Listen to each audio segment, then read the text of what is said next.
नमस्कार, आप देख रहे हैं आज तक। मैं हूं गौरव सावंत। हम आपको सीधे समरकंद लिए चलते हैं, जहां अब एक के बाद एक बहुत महत्वपूर्ण बैठकें शुरू हो रही हैं और बैठकों का दौर इस समय चल रहा है। एक तरफ आप तस्वीर देख रहे हैं, प्रधानमंत्री नरेंद्र मोदी और टर्की के राष्ट्रपति एर्डोगन के बीच बातचीत चल रही है।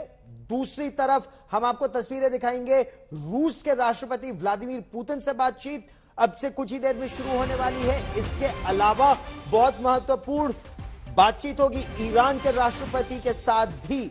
समरकंद में प्रधानमंत्री नरेंद्र मोदी और रूस के राष्ट्रपति पुतिन के बीच जो बातचीत होगी, पूरी दुनिया की निगाहें इस द्विपक्षीय वार्ता पर रहेंगी। बहुत महत्वपूर्ण है इन दोनों हेड्स ऑफ स्टेट और हेड ऑफ गवर्नमेंट के बीच जो ये बातचीत होगी, प्रधानमंत्री मोदी और रूस के राष्ट्रपति व्लादिमीर पुतिन के बीच, खासतौर पर तब जब ऊर्जा और अन्न दोनों की कमी दुनिया उससे जूझ रही है और रूस के पास ऊर्जा भी है और न केवल अपना बल्कि यूक्रेन का अन्न, उसकी सप्लाई का भी मुद्दा इस समय बहुत महत्वपूर्ण है। अपनी बातचीत में प्रधानमंत्री नरेंद्र मोदी ने यूक्रेन की समस्या का भी जिक्र किया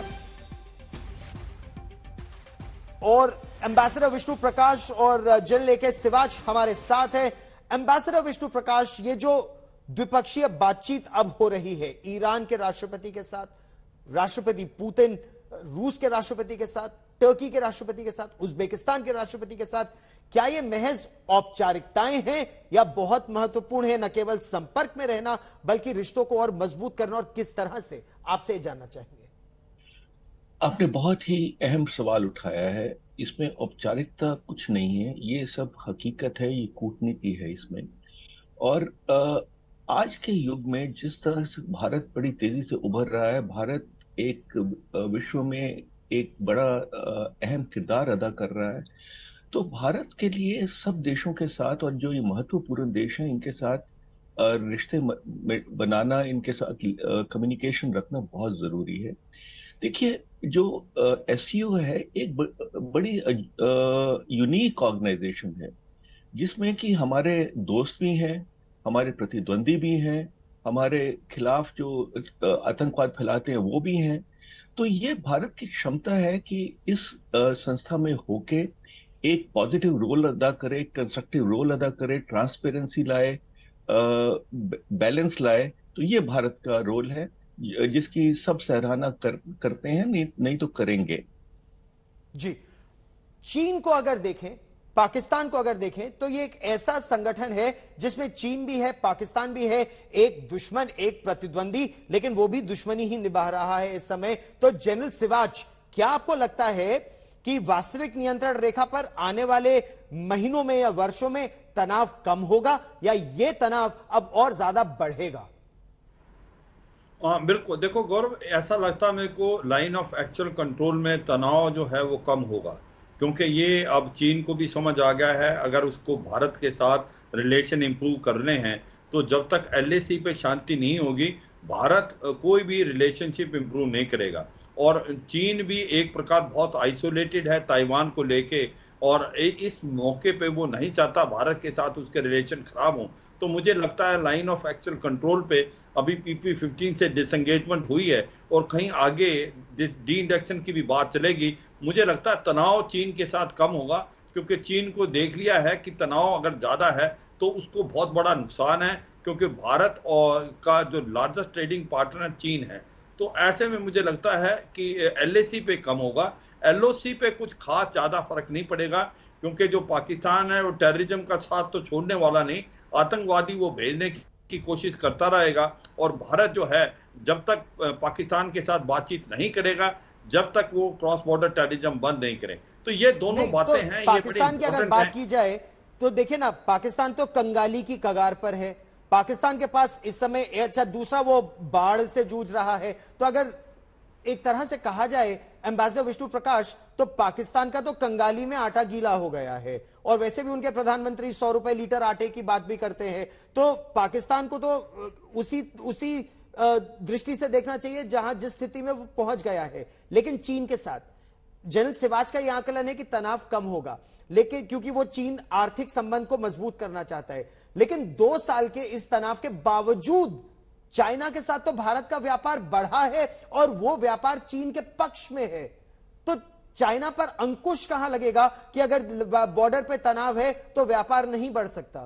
एम्बेसडर विष्णु प्रकाश, आप बिल्कुल ठीक कह रहे हो गौरव। जहां तक पाकिस्तान का सवाल है, ये समझ नहीं आता कि किस मिट्टी के बने हैं हमारे पड़ोसी, कि अपना नुकसान हो रहा है। आपने वो शहबाज शरीफ की स्टेटमेंट पढ़ी होगी, जो उन्होंने आज ही कहा था या कल कहा था कि दुनिया हमको समझती है कि हम भीख मांग रहे हैं, कि जिससे भी फोन करते हैं वो समझते हैं कि हम उनसे पैसा लेना चाहते हैं।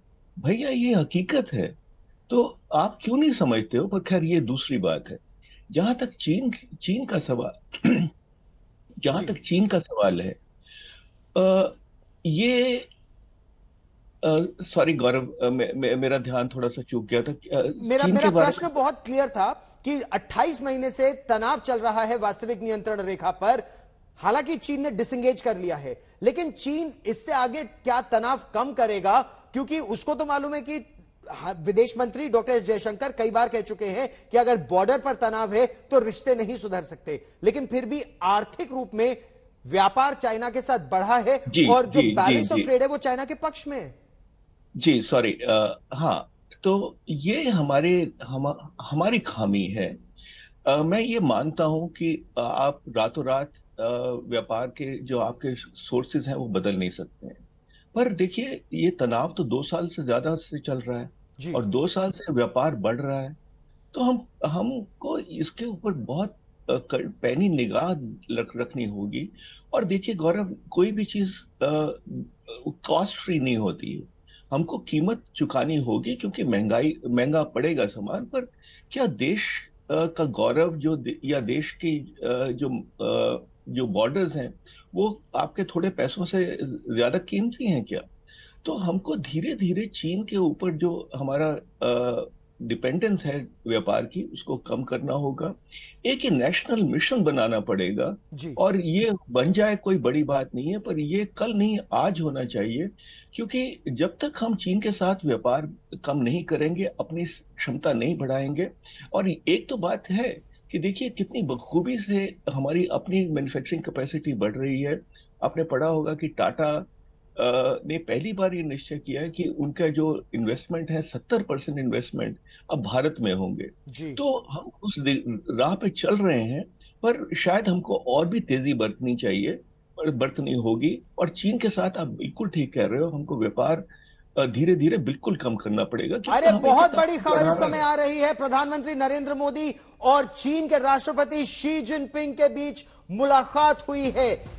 बड़ी खबर, शांघाई कोऑपरेशन ऑर्गेनाइजेशन में प्रधानमंत्री नरेंद्र मोदी और चीन के राष्ट्रपति शी जिनपिंग के बीच मुलाकात हुई है। ये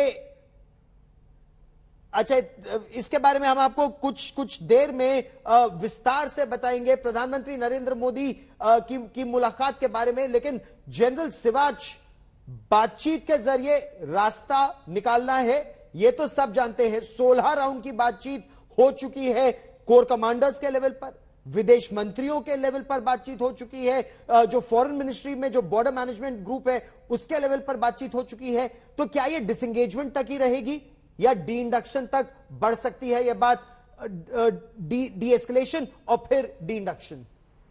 हाँ बिल्कुल, मुझे लगता है कि गौरव ऐसा ही होगा। अगर आपस में प्राइम मिनिस्टर मोदी और प्रेसिडेंट शी जिनपिंग मिलते हैं समरकंद में, तो मुझे लगता है ये एक बड़ा अच्छा मूव है। और ये डिसएंगेजमेंट की प्रतिक्रिया पूरी होने के बाद डी इंडक्शन भी होगा, क्योंकि लाइन ऑफ एक्चुअल कंट्रोल में जब तक शांति नहीं आएगी, भारत ने क्लियर कर दिया है चीन को, आपके relation bilateral relation can't be as usual. तो ऐसे में मुझे लगता है अगर ये मुलाकात होती है और हुई है तो ये बहुत अच्छी बात है, और ये मुझे लगता है दोनों के संबंध इंप्रूव कर। खबर जो इस समय बड़ी आ रही है वो ये है कि प्रधानमंत्री नरेंद्र मोदी और रूस के राष्ट्रपति व्लादिमीर पुतिन के बीच मुलाकात शुरू हो गई है। बहुत महत्वपूर्ण द्विपक्षीय ये मुलाकात है। दो महाशक्तियां रूस और भारत, उसके प्रधानमंत्री और राष्ट्रपति के बीच ये मुलाकात है। समरकंद में प्रधानमंत्री नरेंद्र मोदी और रूस के राष्ट्रपति व्लादिमीर पुतिन के बीच की है ये मुलाकात और पूरे विश्व की नजर इस मुलाकात पर है, क्योंकि भारत समेत दुनिया के कई देश ये प्रयास कर रहे हैं कि शांतिपूर्वक तरीके से बातचीत के जरिए यूक्रेन की समस्या का समाधान भी निकाला जा सके और भारत लगातार यही दबाव, यही कोशिश करता रहा है कि यूक्रेन के साथ जो समस्या रूस की है, बातचीत के जरिए बिना हिंसा के, बिना सीमा पार किए इस समस्या का समाधान निकले। अब भारत और रूस के बीच जो बातचीत होगी, किस तरह की होगी ये बातचीत? क्या भारत की एनर्जी सिक्योरिटी, भारत की स्ट्रैटेजिक सिक्योरिटी, या फिर उससे आगे बढ़कर भारत की भूमिका रूस और यूक्रेन के बीच तनाव को कम करने में भी हो सकती है? एम्बेसडर विष्णु प्रकाश, देखिए, हमारे जो रिश्ते हैं रशिया के साथ बहुत प्राचीन भी हैं, पुराने भी हैं और मल्टीफैसेटेड हैं। इसके बहुत पहलू हैं। बायलैटरल तो है ही है, जिसकी आप चर्चा लगातार कर रहे हैं, स्ट्रैटेजिक है, और इन जो ग्लोबल अफेयर्स हैं उस पर भी हम बातचीत करते हैं। और एक देखिए, जो हमने जिस तरह से बैलेंस्ड रुख अख्तियार किया है, कितने नेता हैं दुनिया के आज के दिन में जो कि पुतिन को अपना डिस्पैशनेट एडवाइस दे सकते हैं, काउंसिल दे सकते हैं। उसमें से एक प्रधानमंत्री मोदी हैं, जिनकी पुतिन बहुत इज्जत करते हैं। इनके दोनों के जो रिलेशनशिप है बहुत अच्छे हैं, और जाहिर है कि प्रधानमंत्री उनको अपना एडवाइस देंगे, और जो एडवाइस है वो यही है कि शांति का रास्ता इख्तियार किया जाए। और कोई तरीका है नहीं गौरव, क्योंकि उसके अलावा सिर्फ विनाश होगा। पश्चिमी ताकतें तो सिर्फ आग में घी झोंक रही हैं और वेपन्स दे रही हैं। तो अब पर ये मानते हैं या तैयार हैं कि नहीं, ये दूसरी बात है। पर ये जो बातचीत है बड़ी जरूरी है। जैसे आपने कहा कि ऊर्जा और अन्न की बात होगी, रशिया के पास ऊर्जा है, भारत के पास अन्न है जी, और हर एक पहलू से देखा जाए तो कॉम्प्लीमेंट्री इकोनॉमीज हैं। पर हमको ये भी हम जानते हैं कि हमारा भविष्य पश्चिम के साथ जुड़ा हुआ है, और हमारे रिश्ते रशिया के साथ मजबूत हैं, पर अमेरिका के साथ और भी ज्यादा मजबूत हैं। और ये सबको समझना होगा कि हम वो करेंगे जो हमारे हित में है, पर हमारा रिश्ता एक देश के साथ बढ़े, इसका मतलब ये नहीं है कि हम दूसरे के खिलाफ हैं। ये बड़ी बात आपने कही।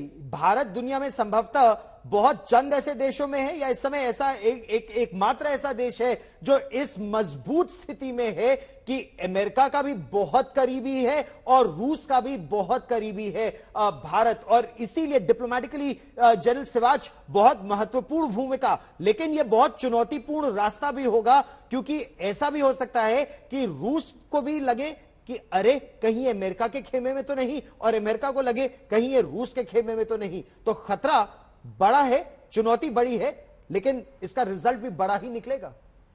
हाँ बिल्कुल, देखो गौरव, इसमें कोई शक नहीं, भारत एक स्ट्रेटेजिक ऑटोनॉमी का मुजाहरा कर रहा है, और भारत के रिलेशन अमेरिका के साथ भी बहुत हैं, स्ट्रेटेजिक पार्टनर हैं। इसके साथ साथ भारत के रूस के साथ बहुत घनिष्ठ रिलेशन है, आज से नहीं 1971 से। और ये सच्चाई है कि भारत को पहले तो अपना ध्यान देना है कि जो एनर्जी सिक्योरिटी है, जिस प्रकार से हमने अभी लेना है वहां से फ्यूल, उसके बारे में 13% से बढ़ा के हमको कम से कम 30% तक ले जाना है। उसके बाद एलएनजी की बात हो रही है, स्पेयर पार्ट्स की प्रॉब्लम आ रही है, 3-4 महीने से हमारे पास स्पेयर पार्ट्स नहीं आ रहे। 60% जो हमारा मिलिट्री हार्डवेयर वो रशियन ओरिजिन का है, वो भी बड़ी इंपॉर्टेंट चीज है। इस बड़ी खबर पर लगातार रहेगी नजर। रूस के राष्ट्रपति व्लादिमीर पुतिन के साथ से चर्चा चल रही है। आप सभी का धन्यवाद।